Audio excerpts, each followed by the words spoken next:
Hoy hubo una acordada de los jueces que integran la Corte Suprema de Justicia y generaron allí una decisión importante que tiene que ver con la salida de la jueza Ana María Figueroa, que es una jueza integrante de la Sala Segunda del Altísimo Tribunal de Casación Penal y que tiene entre sus manos la posibilidad de tomar decisiones sobre causas muy sensibles, sobre investigación de hechos de corrupción, en las que nada menos que la vicepresidenta de la Nación, Cristina Fernández de Kirchner, está allí siendo investigada. Figueroa cumplió 75 años, por lo tanto ya no puede ser jefa, no contó con el aval político que se debe dar en la Cámara de Senadores para continuar con ese cargo, y en medio de un plenario de los jueces de la Cámara de Casación ocurrió que llegó la acordada de los magistrados de la Corte, donde le dicen que Ana María Figueroa ya no puede seguir en el cargo. Es más, que lo tiene que abandonar. Por eso, esa acordada también da parte, hace que intervenga el Consejo de la Magistratura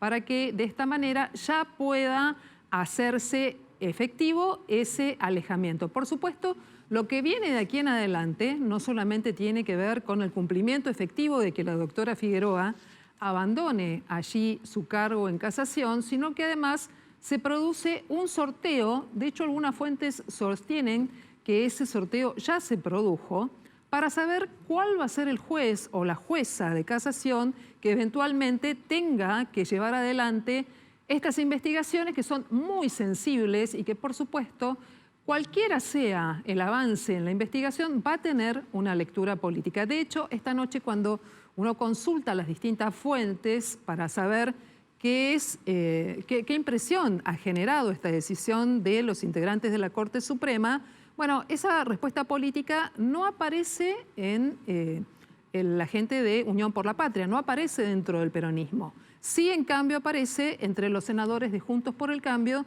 que impidieron dar quórum en la Cámara Alta y de esta manera evitaron que se pudiera avanzar por sí o por no con la continuidad de la magistrada. Algunas fuentes señalan que allí el gran cerebro judicial del oficialismo es el viceministro de Justicia, el doctor Mena, y que probablemente tengamos novedades durante las próximas horas. Pero atención con el sorteo, atención con ese sorteo. Algunas fuentes esta noche están hablando del juez Alejandro Schlokar en la continuidad de la investigación.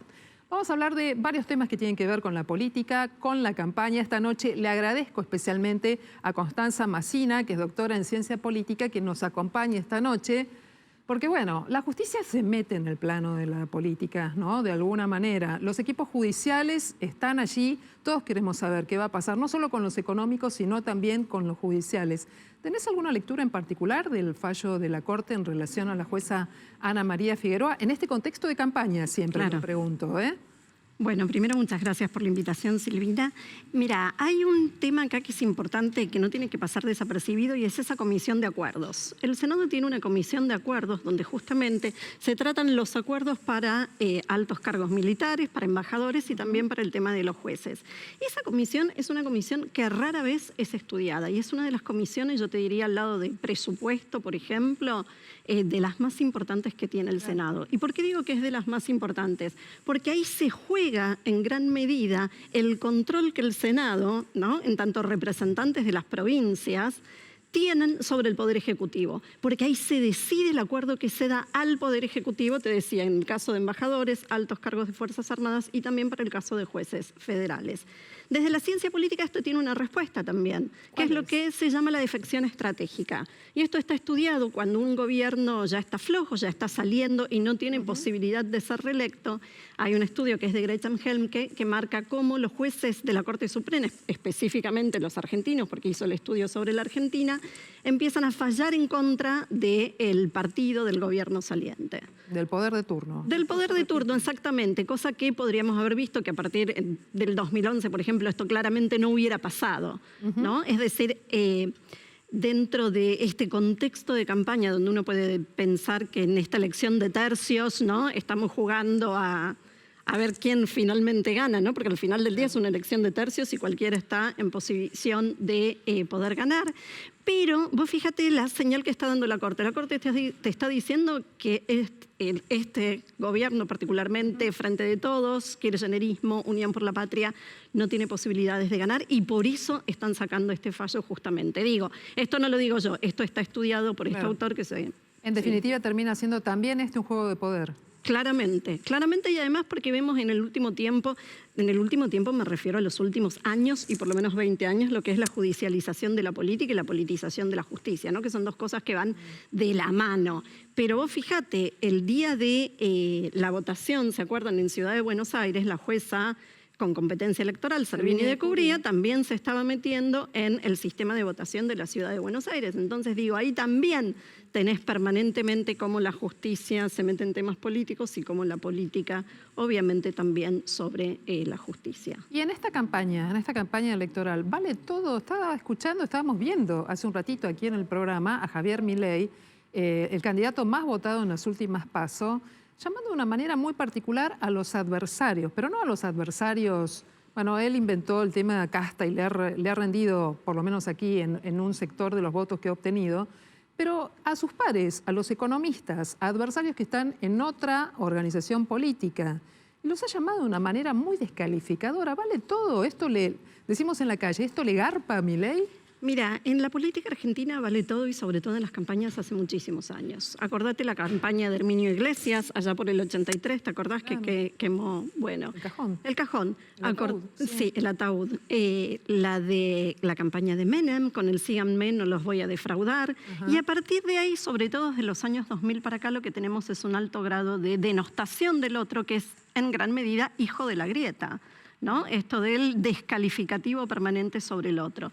Y descalificar permanentemente al otro garpa, como vos decías, Silvina, sí, claro que garpa, pero también te da cuenta de una sociedad argentina que en alguna medida encontró alguien en quien canalizar ese pedido de basta, ¿no? De basta. ¿En qué sentido te lo digo? Lo digo en el sentido de, en estos últimos 20 años vos tenías dos grandes coaliciones que competían electoralmente, ¿no? Juntos por el Cambio, por el otro lado el Frente de Todos. Frente a esa política de grandes coaliciones aparece el mileísmo, ¿no? Sí. Rompiendo esta lógica bicoalicional y apareciendo justamente en esta elección de tercios. Y evidentemente son elecciones donde vale todo. La elección del 2015 también fue una elección donde valía todo. Acordate la del 2011, me acuerdo de la del 2003, ¿no? Incluso aquella. Y hay una que me acuerdo muchísimo y me hace acordar a los tiempos que corren. La del 99. ¿Por qué? La del 99, porque en verdad nadie decía lo que después había que hacer. Y vos fíjate que en gran medida, que era lo que vos estabas planteando antes del corte, ¿no? Dicen que van a hacer algo y al otro día el otro desdice, o en el mismo día los principales referentes están diciendo que ahora no se puede hacer lo que dijeron que iban a hacer. Claro. Pero en verdad el resto de los candidatos están firmando, mejor dicho, están hipotecando nuestro futuro hasta octubre. Porque vos fíjate, el masismo que es, ¿no?, el ministro de Economía y al mismo tiempo el candidato a presidente de Unión por la Patria, está tomando medidas donde congelamos el tiempo hasta octubre. A mí me encantaría también congelarme, ¿no?, y que no me pasen los años, pero es algo que no pasa habitualmente. Pero vos fíjate, de las PASO para acá todo lo que han hecho es congelamos y después de octubre vemos. Con lo cual, digo, en los tres frentes, en los tres partidos, lo que estamos viendo es, bueno, esperemos y vamos a ver qué es lo que pasa después. Esto fue la campaña del 99, Cavallo, Duhalde, de la Rúa. Ninguno dijo que había que salir de la convertibilidad. Bueno, pero después eso se pagó muy caro, claro, ¿no? Porque, a ver, terminamos teniendo una convertibilidad en proceso 2, que es algo así como tener una cinta que finalmente con mucha presión estalla. Sí. Una faja que al final se rompe. Es que Argentina es un país fajado hace mucho tiempo. Es decir, y yo creo que estamos en ese proceso de estallido hace rato, ¿no?, que sale por vía de la inflación. Constanza, Argentina es un país muy presidencialista. Sí. Sea quien sea el que gane, vamos a poner el caso hipotético de que gane Milei, que es el que tuvo más votos en las PASO, el poder se lo da, obviamente, los votos, las urnas. Pero ese poder es voluble y etéreo, porque esa noche va a tener mucho poder, pero a medida que avance la gestión, ese poder se va licuando. Ahora, en un país donde el liderazgo presidencial y la autoridad presidencial es tan importante, ¿cómo empieza a jugar el hecho de que Milei. No tengo una estructura, no tengo un partido atrás, no tenga gobernadores, tengo un bloque en diputados seguramente minoritario y en el Senado aún más. ¿Cómo empieza a jugar eso en el ejercicio de poder de un presidente que no tiene tampoco gestión ejecutiva?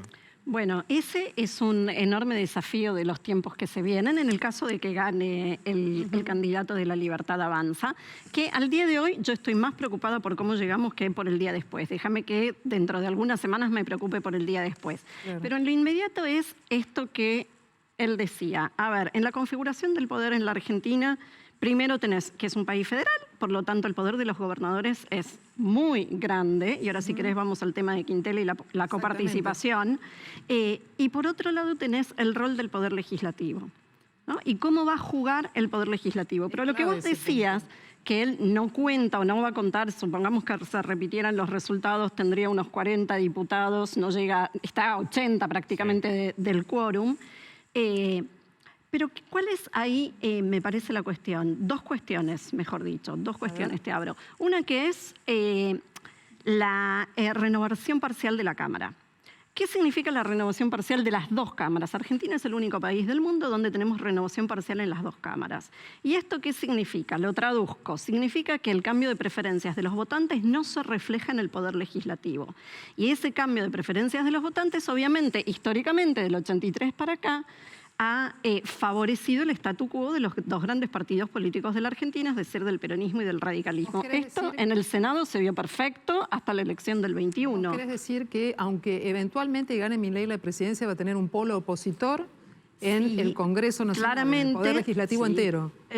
No sé si entero, hay que ver también cómo juega Juntos por el Cambio si es que gana Milei la presidencia o quiénes de Juntos por el Cambio estarían dispuestos a acompañar a Milei en sus reformas. Pero ahí tenés un punto, que era tu punto anterior, ¿no? Si vos estás permanentemente denostando y atacando al otro, después va a ser muy difícil volver de ahí. Digo, si te digo todo lo que te digo... Hay un nexo muy importante ahí, que es Mauricio Macri. Claro, pero vos fíjate que Patricia Bullrich te está diciendo que Juntos por el Cambio se está redefiniendo en función del futuro, por lo cual... Que también tiene que dejar a un lado toda esta cuestión, pero de todas maneras Mauricio Macri es una persona que tiene buen diálogo con la gente de Javier Milei, más allá de que a Patricia Bullrich no le guste, ¿no? En política estas cosas suceden, se habla mucho más de lo que trasciende y a veces uno se encuentra con sorpresas, ¿no? Claramente se decide en el café. Lo que vos ves que pasa dentro de la Cámara es un acting de algo que ya se decidió. Cuando nosotros vemos las sesiones, esa sesión ya está claramente definida. A mí me preocupa mucho, por supuesto, la faceta institucional. Es muy importante en un país frágil como es el nuestro, con una inestabilidad económica como es el nuestro y con un correlato social que me parece que nadie está terminando de mirar. Porque una institucionalidad floja, un presidente que eventualmente llegue con un escaso respaldo político en el poder legislativo y con una calle que por un lado lo vota, pero por el otro lado si se avanza con algunas medidas la va a afectar. ¿Qué puede llegar a pasar con ese cóctel? Es un cóctel bastante explosivo. Digo, hoy estamos parados en una bomba de tiempo, hoy, ¿no? En términos sociales, económicos, inseguridad, educativos, por el lado que vos lo quieras mirar. Ahora, a ver, hay dos cuestiones ahí. Una que es la institucional. ¿Puede avanzar un eventual juicio político? ¿Puede avanzar un eventual juicio político en contra de Milei? Si sabés qué diputados acusa, Senado juzga. Bueno, esto puede llegar a ser una cuestión. Pero Argentina no tiene una tradición tampoco de llevar adelante juicios políticos. La tradición de Argentina del 83 para acá es que, salvo el caso de Macri, que vos decías, Silvina, el resto de los presidentes, tanto Alfonsín como de la Rúa, pero también los que completan el mandato de la Rúa, no completan sus mandatos. Es decir, renunciaron antes, pero no se van por juicio político. No, menos ahora, en esto del institucionalismo que vos marcabas, el problema es que nosotros vivimos en la tensión entre un presidente que hace mucho pero que no rinde cuentas, es decir, esta es, por ejemplo, el primer gobierno de Néstor, entonces, gobierna, pero la parte de transparencia nos la olvidamos. Claro. Y del otro lado, un gobierno que es controlado por parte del resto de las instituciones, pero que desde el lado de la ciudadanía entendemos que no hace nada o no está gobernando. Esto fue de la Rúa fundamentalmente el 2000-2001. Entonces, vivimos permanentemente en esta tensión. La realidad es que habría que desmenuzar y analizar los que votaron a Milei, este 30%, que es el 30 del 60, porque vos sabés que hubo un enorme caudal de electores que no se presentaron a votar, lo cual eso sí te va a terminar definiendo de la elección, porque del 83 para acá hay un aprox de 80% del padrón electoral que concurre. Por lo tanto, ahí hay un 20 que no sabemos, ¿no? Que ese día no se despertó, que no tenía incentivos para ir a votar a las PASO, porque sabéis que la multa por no ir a votar una vez es 50 pesos, con lo cual, digo, Claro, no tenés incentivos. Ahora, Constanza, hay una cuestión que también en la que quiero detenerme, y es que vos mencionaste que estamos parados en este momento sobre una bomba de tiempo, ¿no?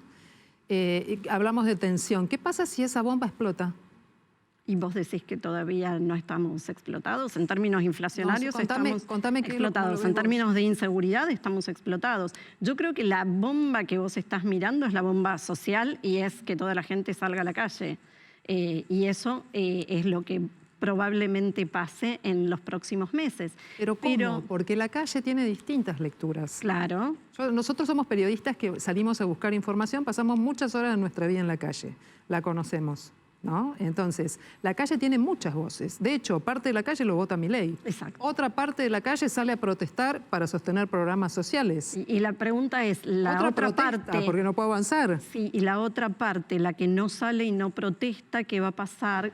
Claro. Suponiendo que esa gente vota Milei, ¿no? Y que hasta este momento estuvo mirando como expectante de respecto de los cortes, de los planes sociales, la 9 de julio, de lo que fuera, ¿qué va a pasar con este grupo que es votante de Milei y que hasta ahora no salió? ¿Se va a activar o no se va a activar? Esa es para mí la gran incógnita. Y la segunda es lo que vos decías. Esta calle que sí lo vota Milei, ¿cuánto tiempo va a aguantar? ¿Cuánto tiempo le vamos a dar? Me parece que ahí la variable interviniente hoy, a diferencia de otros momentos de la historia argentina, y sobre todo por cómo viene no acelerado el tiempo político, es el rol que van a jugar las redes sociales. Esta es una campaña que en gran medida se estuvo jugando en las redes sociales. ¿Sí? Milei se instaló primero en las redes sociales y creo que ahí es donde Unión por la Patria, pero también Juntos por el Cambio, perdieron esa batalla en las redes sociales. Y si vos te fijas, hoy, por ejemplo, yo veía una noticia que creo que salió ayer o hoy respecto de las famosas frazadas de Tolosa Paz y el sobreprecio, ¿no? Y todo esto, y nos estamos prácticamente enterando en tiempo real. ¿No? Esto que, por ejemplo, vos mostrabas hace un rato que pasó hoy en Ucrania. Claro. ¿No? Antes lo veíamos como con un delay. Y ahora todo pasa ahora mismo. Todo pasa ahora mismo. Entonces, me parece que ahí también va a tener un rol fundamental. Digo, la política tradicional es la política del puntero. El puntero te va a decir salir a la calle, pero también hoy hay otra política, y sobre todo de gente que es bastante más joven, que pasa por redes sociales. Bien, Constanza Massina es doctora en ciencia política. Hemos conversado con ella, pensado juntos, panorama inquietante, para un presente que es inquietante. Te agradecemos mucho que hayas estado con nosotros. Y hablando de redes sociales, de personas que tienen, de personalidades que tienen una impronta muy particular, de cómo actúan en los medios de comunicación, de cómo se vinculan con la política, tenemos la visita de un periodista norteamericano que trabajó en una cadena con una posición política muy fuerte, que tiene que ver con tomar contacto con referentes de La Libertad Avanza, ¿verdad? Sí, así es. Llegó al país Tucker Carlson. Tucker Carlson es un presentador, un periodista de Estados Unidos muy conocido, que fue durante muchos años el conductor del programa de la noche de Fox News, un periodista que ha sido el gran cronista del trumpismo. Le ha dado voz justamente al trumpismo, ha cubierto mucho al Partido Republicano, la presidencia de Donald Trump. Es un hombre vinculado con la extrema derecha, con la derecha del Partido Republicano, muy polémico, que hay que decir que en abril de este año fue despedido por la cadena Fox News. ¿Y por qué lo despidieron? Porque él dio como verídica la versión de Donald Trump de que Joe Biden había hecho un fraude y que Donald Trump había sido el supuesto ganador. Y al darle voz a eso y utilizar la pantalla de Fox News para difundir esas mentiras, esas fake news, bueno, ¿qué pasó? La empresa de las máquinas de votación electrónico, una empresa de Estados Unidos, le inició un juicio por difamación a Fox News y Fox News arregló, antes de llegar a juicio, un arreglo extrajudicial, pagarle $787 millones a la empresa de voto electrónico y pocos días después despidió al principal periodista responsable de esa teoría, que era justamente Tucker Carlson. Tucker Carlson llegó hoy al país, va a entrevistar a Javier Milei. Javier Milei justamente tiene algunos puntos en común con Donald Trump. Es un hombre, Donald Trump insultó primero a sus rivales del Partido Republicano y luego a sus rivales del Partido Demócrata. Joe Biden le puso a todos apodos, fue muy polémico, utilizó fake news para hacer política y Tucker Carlson fue su gran vocero, su gran cronista y propagandista. Bueno, llegó a la Argentina, le va a hacer una entrevista a Javier Milei, seguramente será difundida por redes sociales, por X, el ex Twitter. Y el sur de Brasil está siendo afectado por intensas precipitaciones e inundaciones que sobre Río Grande do Sul y Santa Catarina ya dejaron 22 víctimas fatales, 58.000 personas afectadas de forma directa e indirecta debido a este fenómeno meteorológico. Ya lamentablemente las pérdidas son millonarias y el presidente Lula da Silva va a buscar declarar el estado de catástrofe sobre esos dos estados del sur brasileño. Claro, como recién les comentaba hace un ratito, se esperan nuevas precipitaciones. Ahí vemos los granjeros, los campesinos, los agricultores afectados debido a las crecidas repentinas de los ríos y arroyos de la región. Claro, el sur de Brasil es una región con morros, con pequeñas montañas, con elevaciones, que hace que cuando precipite mucha cantidad de lluvia en poco tiempo las consecuencias sean muy superiores a las de la llanura. Y les cuento que el mes de agosto a nivel mundial terminó siendo el agosto más caluroso desde que hay registros en el año 1850, con una temperatura promedio del planeta de 16,82 grados. Es el agosto más caluroso desde que existen los registros y por segundo mes consecutivo se bate el récord de más calor a nivel mundial. Realmente esta situación es preocupante porque las proyecciones que se esperaban para el 2070, 2080 ya se están cumpliendo mucho antes del 2030. Y en base a esto, el secretario general de la ONU, Antonio Guterres, se expresó durante la tarde de hoy que el colapso climático ha comenzado. Y cuando volvamos de la pausa, vamos a develar finalmente esa incógnita que tiene que ver allí con el disco de los Stones y con más temas que estoy segura te van a interesar. Como siempre aquí en Noticias a las 20:30.